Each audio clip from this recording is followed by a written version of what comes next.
Hello guys, good morning. কেমন আছো তোমরা সবাই? আশা করি সবাই ভালো আছো, আমিও ভালো আছি।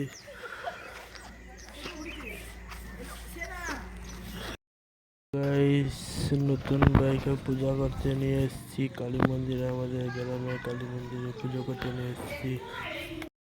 তাদেরকে দেখাচ্ছি, গাড়িটা একবার চেক করো কেমন আছে।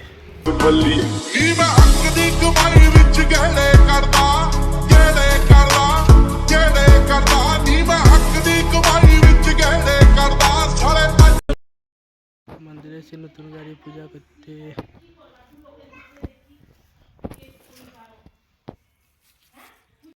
পূজনে এসে এখনো বামন ঠাকুর আসেনি। তাদেরকে দেখাচ্ছি পিছনের ভিউ। দেখুন বাইক পূজা করা হচ্ছে, মালা পরানো হচ্ছে।